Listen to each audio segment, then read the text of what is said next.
Hello, folks. Welcome back. We're really pleased to have with us today Dorena Williamson. Dorena and I have known each other for a few years now. We've collaborated on various fronts. Dorena's spoken at our conferences before. Thanks so much, Dorena, for joining us again. Oh, I'm so honored and delighted to be here. So we'll get into, Dorena's books, and we can, talk about all kinds of different aspects of this whole process. As always, excuse me, feel free to raise your hand, on the Zoom portal, or write something in the chat box, and we'll relay the questions on to Dorena there. Why don't we start, Dorena, just by, before we get into your books, just tell people more about you, your background, what you do now besides write books. Absolutely. Well, first of all, I am hailing you all from Franklin, Tennessee, which is right outside of Nashville. And we've gotten definitely gotten definitively fall weather going on now. We pulled out some hats and things, but it's great. And I have lived in the Middle Tennessee area for nearly 30 years, which seems crazy. But my husband and I moved here in 1992. He was a part of a Christian rap group. And their group had a record contract. That's what brought us here, because record company was here and we were a young couple going to do great things. And they lost the contract. And we sort of went into this, like, why are we here, God? Like, in the land of cowboy boots and country music and Confederacy and all that, what are we here for? And God had another plan for us. And we ended up planting a multiracial church 27 years ago. And so that's the first hat that I like to say that I wear as a first lady. And I teach and preach at the church, and am on the worship team regularly, and serve our community, and just love the gathering of people that God has given to us. And that's really the beautiful work that has now sourced the writing that I do. My church body has been inspiring the books that I have been called to write and publish now for 6 years. I also am a mom of 4, and my kids are now adults, but the type of books that I didn't have handy for them when they were little children, reading picture books that reinforce our faith values and those universal, things that you want to hone in on their character, but also books that gave representation, of them as African-American image bearers. It was hard to find books that had both. And so when I did, I would hold them really tightly. And now I get to release those kind of books out into the world. And it's a really joyful journey that I'm on. Another hat I wear besides mom and first lady and author, I also am a part-time stylist with a company called Evereve. And so that's a completely different space. I get to bring joy to women with styling and empowering. And it's nice to sort of get out of my author lane and my mom lane and my church lane and style women, and do some things that are kind of fun for me as a middle-aged gal. So yeah, juggle all of those. And today's one of those wonderful days that I get to work totally from home and focus on author and writing work, which brings me to this space today. Well, a very multi-talented person. It's easy to tell. Yeah, well, thank you. So let's talk about books, though. What made you want to write a book in the first place? Well, I like to say, Brian, that this is a calling that found me. I absolutely was just going about the good work that our church community brings, serving our community, teaching and leading. And during a lot of the last few years, as we've seen a precedence of image bearers, particularly people who look like me, and the tragedies and the brokenness, the heartbreak that we've seen in our culture, as those things hit our church community, I began to just feel this desire to respond in a way that would help not just adults, but I realized that a lot of times the adults are fractured in conversations and in teaching because they've never been given the tools. And then they're trying to hand something to their children that they don't have.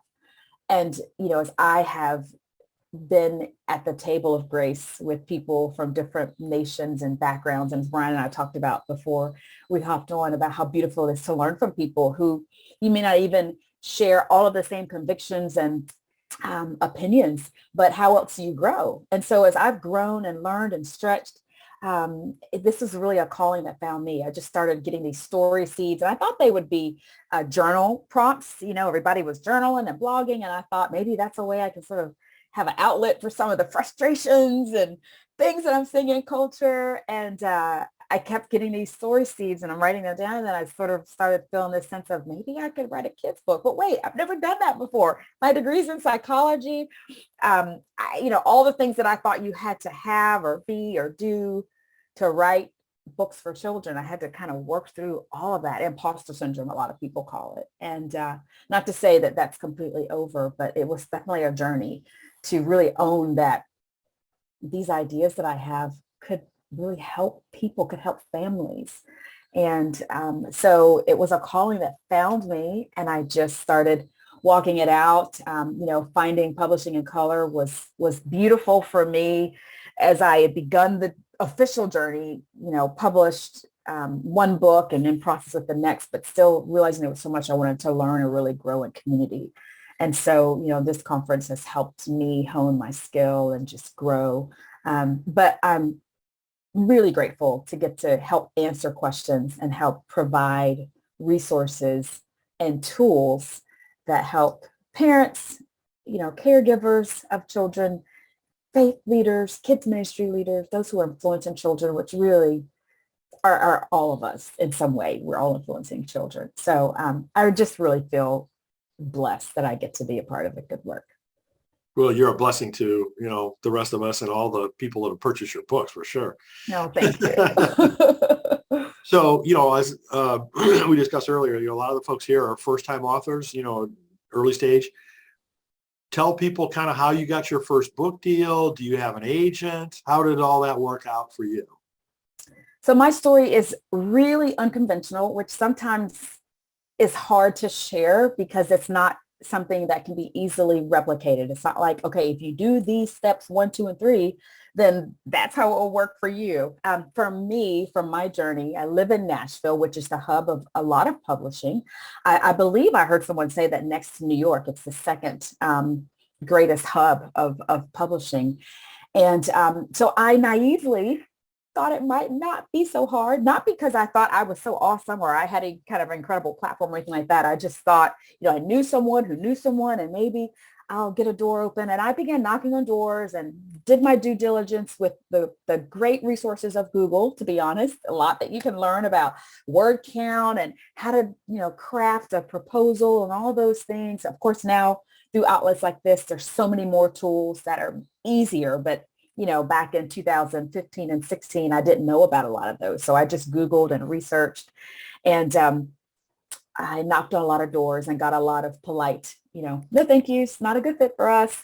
As you all may know, a lot of publishers are not accepting unsolicited manuscripts, and I tried to get an agent and couldn't find one.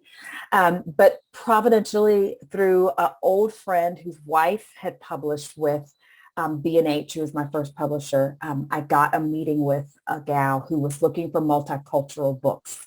And so she was looking for the kind of material I had written. And during the time that I was getting no's and rejections, I kept writing, not knowing that having more than one great book idea was really going to prove to be beneficial, because when I did meet with this lady, she wanted to know kind of what my body of work was, not what my one great idea was.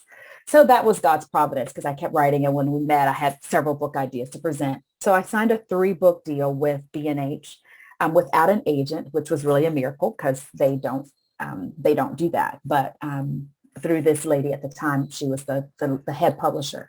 So God really gave me favor, and I published those 3 books with them, and then started looking for an agent because I wanted to produce more and publish more, and got an agent and had an agent for a year, and I realized that he wasn't the right fit for me. He was a great agent for several friends of mine, but he wasn't really for me. And so through another friend, again, the power of developing friendships and cultivating, partnerships with people who could introduce you to people who could give you wisdom. I got connected to my agent now. And through someone my husband knew, I got a reach out from InterVarsity Press that they were starting a kids line, and they wanted to see if I would like to submit something to possibly be considered. And I did. And over the course of months, they got back and said that they liked that and wanted to publish that book with me. So my agent brokered that deal. And then right about the time University said yes, I got to reach out through my friend Trillia Newbell, who some of you may recognize. She's published several Bible studies and a few children's books as well. She has become a dear friend.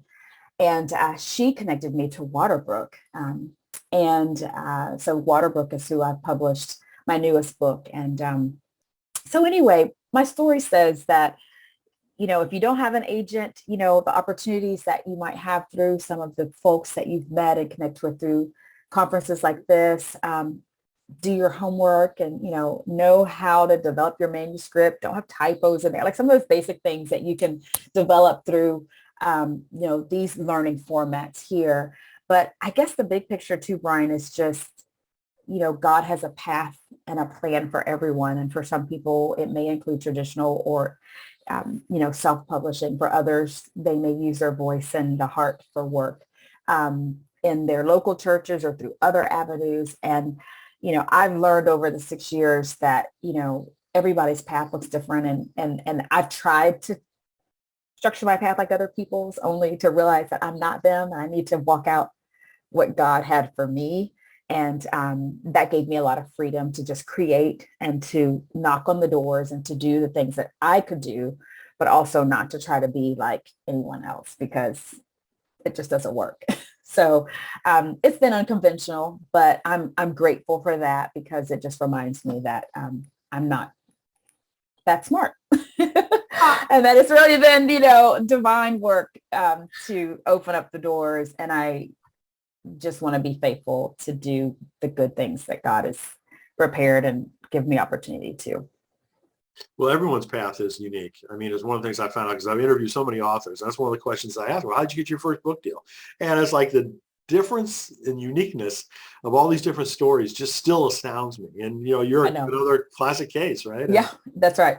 But look at all the examples she gave of how it was a relationship that led to, a book deal or other opportunities. I mean, as I've been preaching throughout this conference, the most important thing you can do as an author is establish strong relationships with other authors and other people in the industry, or, ministry leaders, or, whoever, because you just never know. Yes. Those opportunities are going to turn into something that you never would have expected. That's exactly right. And again, a lot of people focus on the classic book deal, but, there are opportunities to write for other publications that, for some writers, helps them hone their skill and helps them realize what their heart is. And I know some people who started doing that and realized, I thought I wanted to write this, but actually I have more of a heart for this, So, I think the other thing, Brian, I would love to insert is just to be true to what it is that you feel called to do. My lane is, multiracial, multicultural diversity, because of the church that I've been a part of leading, the heart that I have for people of different cultures and of different races, to learn from one another, to give the kind of representation that I didn't have growing up as a Black woman, that my 4 Black children, struggled also to have. So that's really my passion. And it's been beautiful to see other people who have different passions in other areas to really flourish out of what it is that they feel called to do, whether it's their educational background, their degree, their working, experience, or whatever that is, and that's where the delight in those differences really comes in. So I think sometimes people feel like they've got to abandon that and sort of find a new identity and a new sphere to do the thing. It's like, no, what is it that you're called to do, that you're passionate about? Maybe you've been passionate about it for a long time. That's where, that's because that's not going to quit. That's not going to end, whereas if you're trying to source from, let me go over here and try to become passionate about, becoming a gardener. Well, that's not your lane. And it's going to dry up, and it's not going to keep you motivated when times are hard, because that's not where your passion is. So be true to what you're passionate about. Yesterday, Jennifer Grant used the term intrinsic motivation. Oh, that's to good. Describe what you're describing, same thing. Yeah, that's beautiful. So let's get to your new book. Dorena has a new book out. So there it is. So tell folks how that came about and where it stands. Yes. Well, and I have my copy here because, this is the seventh book, but I will say everyone feels like a new baby. And a lot of people call books their book babies. And, whether you're a parent or not, thank you so much, Kate, for that. Whether you're a parent or not, you know, every book is a new delight. It's its own unique journey. And so this book, Brown Baby Jesus, has several different inspirations. I think the first was a trip to the Holy Land that I had a decade ago. And I went to a church there and they had these multicultural depictions of baby Jesus and of the Holy Family. And I was really struck by how all of these different cultures depicted Jesus as one of them. And so, the Chinese culture, depicted Jesus with, eye structure and hair texture that looked like their ethnic group. And, one African country had Jesus look like them, and another, Anglo country had Jesus look like them. And it just struck me that it was, that evangelical phrase, personal savior, that it felt that was epitomized by each of these cultures. And it was just a really warm memory that stayed dear to my heart. And then a few years ago, a friend of mine who lives here in our area sent me a text and said that her son, a white mom with Black adopted children, and she said her son had just felt really frustrated as a 5-year-old because all the depictions of Jesus were white. And he was like, just frustrated by that. And so he was like, Miss Dorena should write, a real book about a real brown Jesus in it, and she was kind enough to send me that. And, kids inspire so many thoughts. And I love when kids tell me in different author visits and things, you should write a book about this, or have you ever thought about writing about that? And, you get 100 of those and, maybe in your lifetime you can write all the ideas, but they always warm your heart, right? And so just over time, as I would come to each Christmas season, I'm a Christmas kid, so it's always been especially dear to me. Um, I would think a lot about the portrayals of Jesus that we had seen growing up. And I also really held so dear how the Bible included different ethnicities in Jesus' story. You think of Rahab and Ruth and Bathsheba and Tamar, and these women particularly, along with Mary, who were unusually included in the genealogy of Christ, because that's not what many genealogies did. And it just always endeared my heart to think of how God allowed these women of color and their complicated stories. I mean, try explaining Rahab to a young child, right? But she was included. She was a woman of faith who was a part of Jesus' story. And it always just made me so excited that God would include all these different people. And so over time, that Holy Land trip and that child's, inspiration and the every year reading Matthew and Luke, it just sort of came together. And I thought, I wonder if there would ever be a publisher who would champion a book that featured a melanated Jesus and also included all of these stories, and not just a Christmas book with the manger or with the wise men or the shepherds, those kind of snapshots that's what people think of Christmas if they think of Jesus at all. And so in this book, I got to do it all. And it's just a delight because, and I'll show you guys a couple of sneak peeks.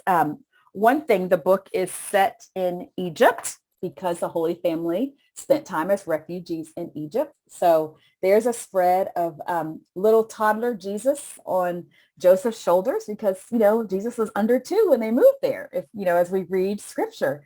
And so, in first century, people in Egypt lived close to the Nile because it was the source of life. So we included the Nile River in the book. And another thread that I love is this one of, and you'll see the red cord. Let's see if I can get it right. Yeah, Rahab here, and the red cord of her window that links over to Mary, who's spinning wool.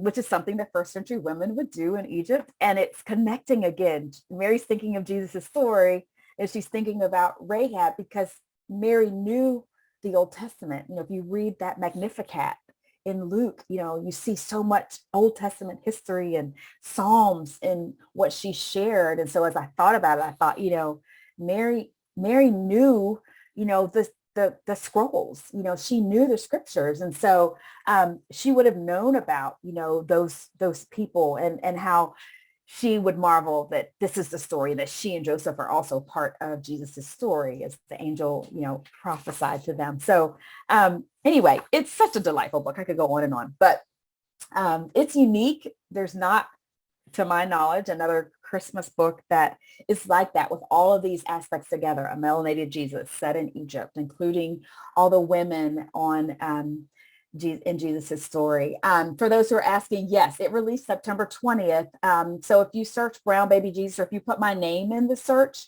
on Amazon or wherever books are sold, Waterbrook, which is in the Penguin Random House family, as we published this one.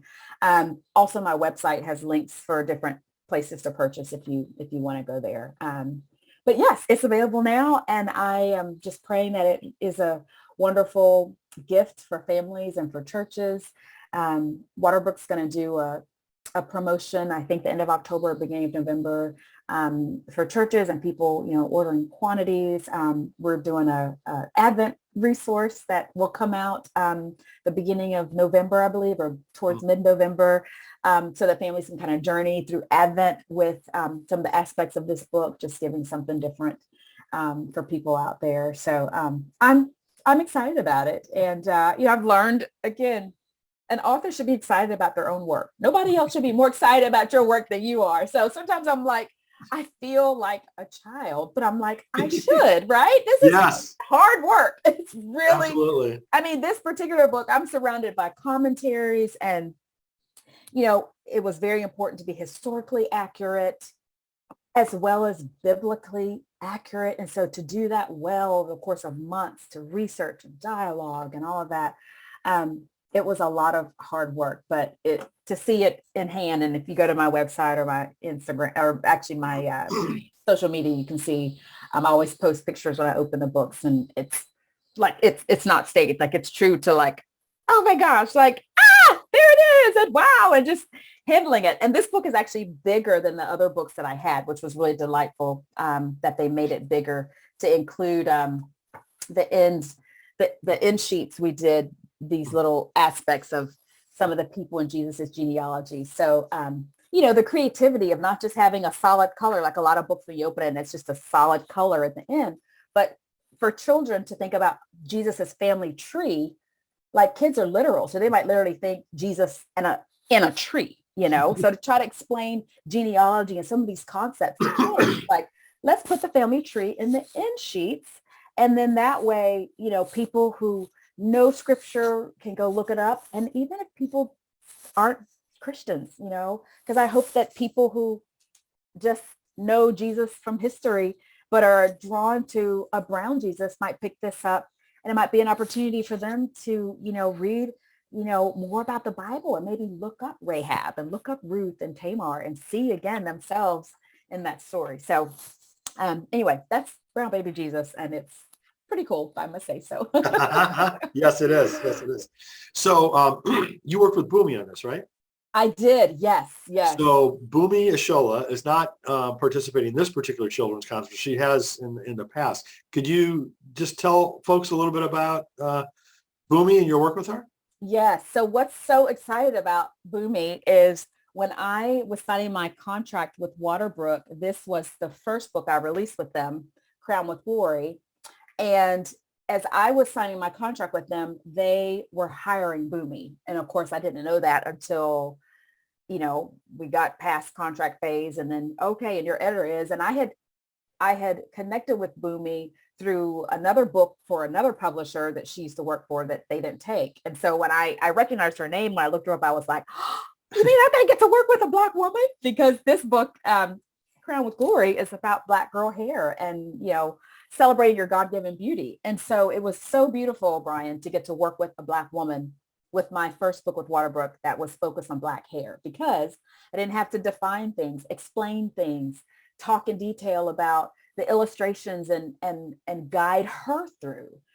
she got it. We already had that connected. If anything, she fed my vision with, okay, well, I hear you on that one. Now, what about this one? Well, let's consider shifting that to that. And so it was, I can't even describe the delight because it's rare, unfortunately, in Christian publishing. Yeah.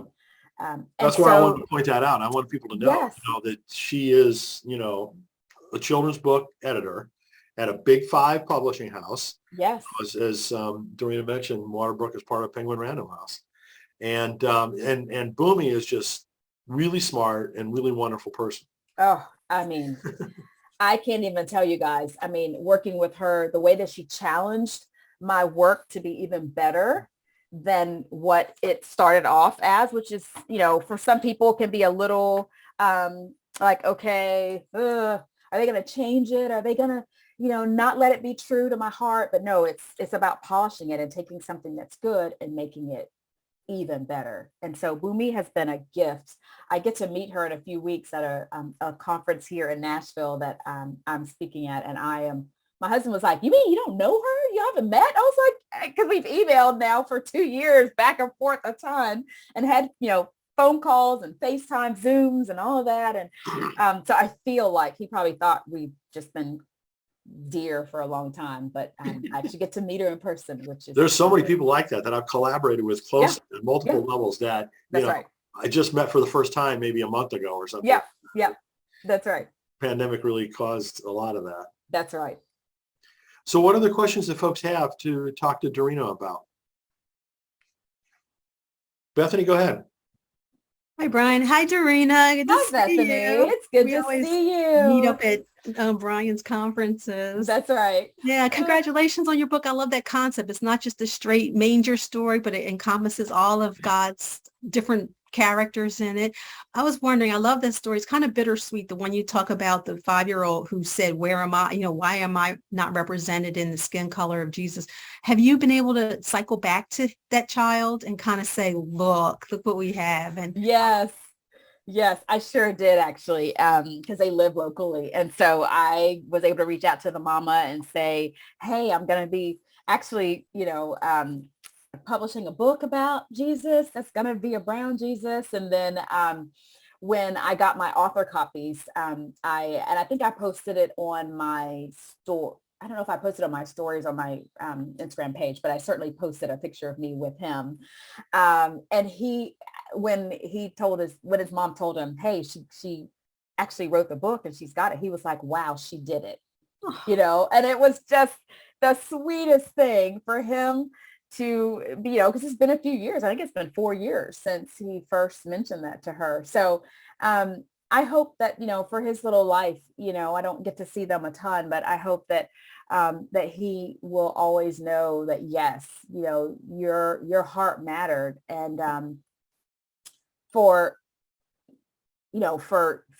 people much older than him who, he hadn't seen that representation, but that hails back to people from, generations past who never even imagined that, the historical Jesus wasn't the Eurocentric Jesus that has, dominated our images, not only our pictures, but, what we have on our in our homes and in our Bibles. And so it does your heart really good to know that, that little guy who represents lots of other little guys and gals all around the world. Those are things that feed you to keep you going. Like, okay, yeah, we're going to keep putting this out in the world because it's actually meeting a felt need.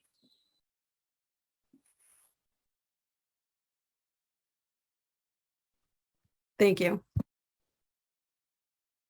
So Dorena, as I mentioned, there's a lot of early stage authors here. What kind of advice would you give to folks that are a little bit earlier in their writing career than you are? Well, like I mentioned earlier, Brian, I would just encourage them to really be true to what it is that they are passionate about. I believe that passion is something that is God-given, and to utilize the opportunities that they have to learn and to grow. There are great resources out there in terms of editors who will specifically look over your work before you submit it. And I know sometimes people want to, even adults, want to take the easy way, but some things you'll need to spend time researching. Some opportunities are things that you have to invest in. I commend you for investing in a conference like this, because that says, and I say to publishers all the time, there are tons of people out there with great material that deserve a shot. And it goes both ways. Like, they need to be willing to expand their thinking beyond just the people with big followings and big platforms. I'm reading a really inspiring book about that right now, and it's just a reminder that yes, everybody deserves an opportunity. But also, we have to do our due diligence and do that work, because we'll think, oh, I have this something great and I'm ready.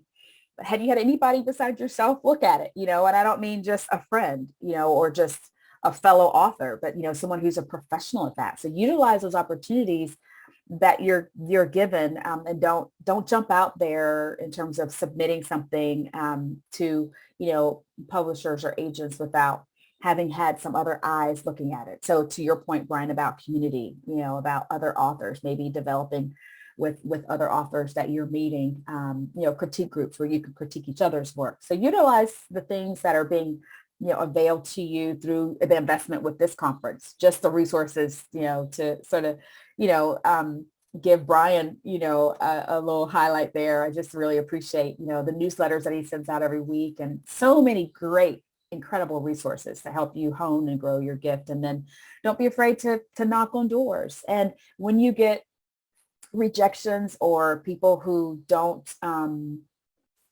feel like you're a fit, whether that's an agent or a editor at a publishing house, don't take it personally that it's about you. I would encourage you, if you're a person of faith, to pray that God directs you to the right partnerships. And that's something my agent has taught me. Not everyone is going to have a vision for your work.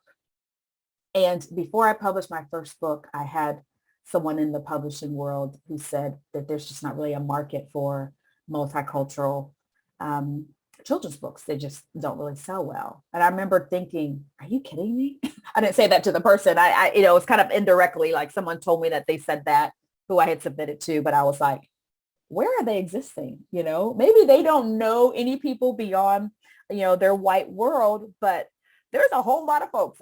They're in my church and they're around the world who want more faith-filled, diverse representation. And so it was a reminder to me that not everyone's going to have a vision for your work. And that's not to focus on that, like that's their journey to go on. But just to pray that God will direct you to people who will support what you do and have a vision for that. And in the meantime, continue doing the good work that you're called to do. Don't abandon that in pursuit of the big thing or the big step, whatever that's supposed to be for you, if it's publishing or contributing to online outlets, or using your voice in some other beautifully creative ways that haven't even been sourced yet. So wonderful. Well, Dorena, congratulations on your new book and all the work that you've been doing. And thanks so much for joining us. It's always such a pleasure to hang out with you and hear your brightness, the light that shines through you. Thank you. Thank you, Brian. And thank you guys for taking time of your afternoon to join in, and for those who will view later on. And I wish you all God's best as you pursue doing your good work. And keep in touch. If there's any way I can encourage you, please let me know. Reach out. Wonderful. So up next, we're going to have Jeanette Larson from Flyway Books, and then Roger Hutchison will be back with us. So see you all in a few minutes. Thanks again, Dorena. Absolutely. Thanks, Brian.